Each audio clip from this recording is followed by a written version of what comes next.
When you're first getting into airsoft, there are a lot of decisions to make. What type of gun do I want? What type of gear do I want to wear? And overall, what type of role do you want to have on the airsoft field? So needless to say, when you first get into our amazing hobby, there are a lot of choices to make. So in today's video, I want to talk to you guys as someone who has been playing airsoft for almost 10 years now. I want to talk to you guys and give you some advice on things to consider when you first start out in airsoft, some things to do, as well as some things to avoid to save you money and make sure that you have the best time possible on the airsoft field. What's up, Airsofters? My name is Lane, and welcome back to the BB Warrior. If you're new to the channel, we're here to help you have a better time both on and off the airsoft field through educational content. And if you enjoy videos like these, or this is your first time here, I'd love it if you joined our community by hitting that subscribe button down below. And while you're at it, make sure to hit that bell icon next to it for updates when we post brand new videos every single Friday here on the channel. So the first piece of advice that I want to give to new players out there is actually through something that I did myself when I first started playing airsoft. And my piece of advice is don't buy an airsoft sniper rifle as your first airsoft gun, or as your first serious airsoft gun, I should say. So the reason why I don't recommend buying a sniper rifle as your first airsoft gun is because it's just a significantly more difficult way of playing. And I know that a lot of players actually get into airsoft by watching sniper videos. They see these guys out there who are going, one shot, one kill. They're getting shots from 350 feet away, and you're thinking, wow, that's really cool. I want to be that guy. However, there's a lot of things you really need to consider. One, those are highly edited gameplay videos where more than likely one or multiple days is put together into one 6 or 7 minute video. But at the same time, the guys that are running these sniper rifles, that are getting these kill streaks or these super long kills, you have to remember that they're running at least a $500 airsoft gun. They're not just buying a stock $80 to $150 sniper rifle and going out there and getting all these kills with it. These are highly upgraded platforms, and again, these players also have a lot of experience, and as well, editing doesn't hurt. So my piece of advice is instead of buying a sniper rifle, because admittedly these sniper rifles are affordable at that $80 to $150 price range, they shoot about as far as a regular AEG, so I would just recommend buying a regular AEG. You're going to get about the same performance, but you're going to have semi and fully automatic. There's going to be more parts support available for it in case anything goes wrong, and there's more accessories for you to upgrade in the future. I mean, even picking something up like the Lancer Tactical Interceptor, which was under $150, and I reviewed that gun. There's a card in the upper right-hand corner to check out that review. For that gun being so affordable at, again, under $150, it performed amazingly, and you're going to have so much more fun with a gun that can shoot semi or fully automatic as opposed to the sniper rifle. Now, once you get a little bit more experienced, you really, you have a good gun that you can rely on. Can you buy a sniper rifle down the road? Absolutely. Just to make sure that you have the most enjoyment in our hobby off the bat, I highly recommend picking up an AEG for you to use as opposed to a bolt action sniper rifle. Now that we've talked about the gun a little bit, I want to talk about gear, and more so, don't worry about it very much. I know that there are a lot of new players out there, especially ones that contact me, and they'll be like, hey, well, what type of chest rig should I buy, or what type of helmet is the coolest, or what camo should I wear? Truthfully, it doesn't matter. As long as you have an airsoft gun and a good set of goggles, you are pretty much good to go, and everything from there on is your choice.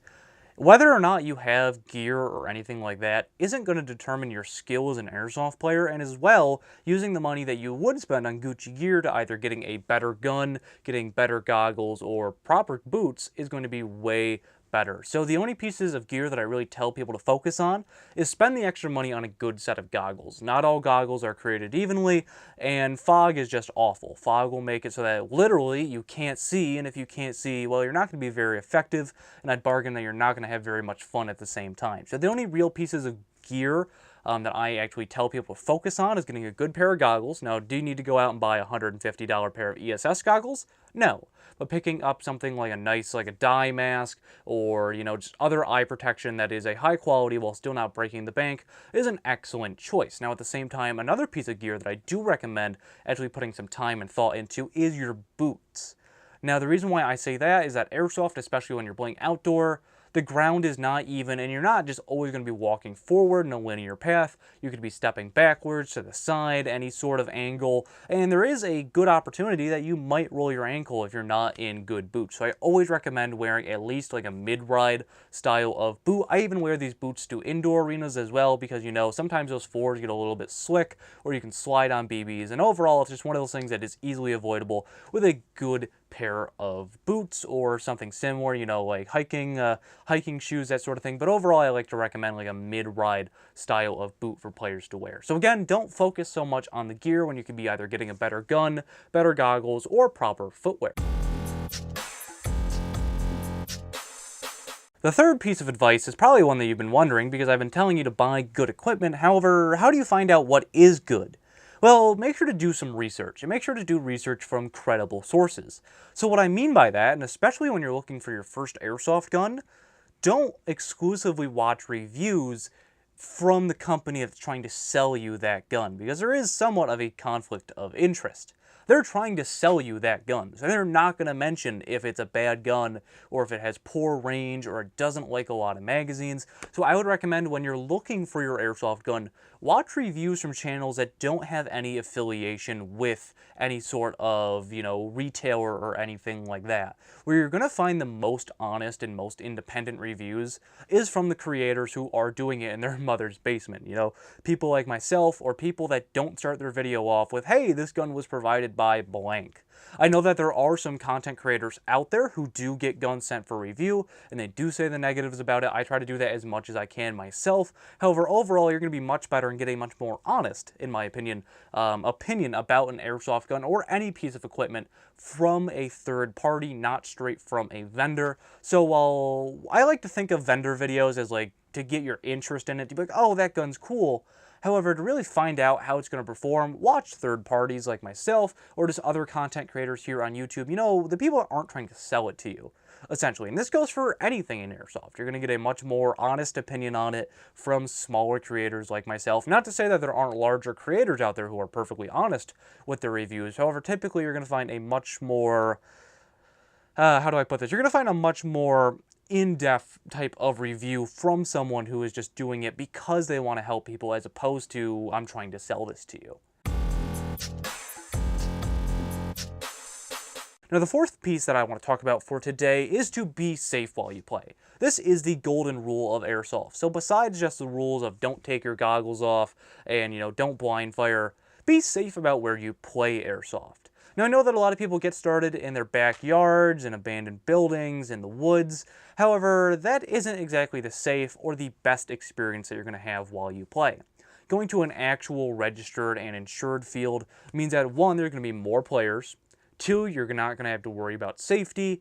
3, the field is going to be designed to be played on, and overall you're just going to have a much better experience because it's going to be much more refined. Again, the field is built to play airsoft. You're not just going out in the woods and picking a random patch of land to play on. But as well, you have referees who are going to make sure that they're enforcing people calling their hits. There's going to be game modes that have been refined so that they're actually fun and even for both sides. And you're just going to have a much better experience playing at a registered, insured field, as opposed to going out into the backyard or going out into the woods, wherever you may go. If you don't know where any fields are around you, there are tons of airsoft field locators, at least for here in the US. I'm sure if you go somewhere like Airsoft C3, or a lot of retailers even have this sort of thing, just type in airsoft field locator into Google, and you'll be able to find a ton of different results. So you'll be able to go to a field where you're going to have a lot more fun, and as well, if you don't own an airsoft gun, they will have rentals and things like that. However, that does vary by location and the size and the professionalism of the field. So the final thing that I want to talk about for today, bring friends. That is one of my best pieces of advices that I can have for airsoft, is to get your friends involved as well, because you're going to have just such a great time compared to going with yourself, because you're going to have people who, so it'll be easy for you to work with them. However, overall, those are just going to be memories that you guys are going to share, and while everyone might not be as interested in airsoft as you are going to have a lot of friends who are, and that's just going to be, it's just going to make the time that you have on the airsoft field even better. I always try to play airsoft with at least 2 other friends because there's more teamwork, there's more communication, and at the end of the day, you know, you all had a great time together because that's what being friends is all about, enjoying yourselves with each other. So yeah, guys, that's going to do it for just 5 pieces of advice for newer players getting into our amazing hobby of airsoft. I want to know, if you are not a new player, what type of advice would you personally give to newer players? And if you are a newer player, you know, which piece of advice did you find to be the most helpful? Make sure to let me know down in those comments below. I'd love to hear what you guys are thinking about today's video. But this is going to do it for today's video, so thank you so much for staying until the end. Again, if this was your first time here, I would love it if you joined our community by hitting that subscribe button down below. And while you're at it, make sure to hit that bell icon next to it for updates when we post brand new videos just like this one every single Friday here on the channel. You can find me on social media. Links will be down in the description below for Facebook, Instagram, and Twitter. I post a whole bunch of content that doesn't make it here to YouTube.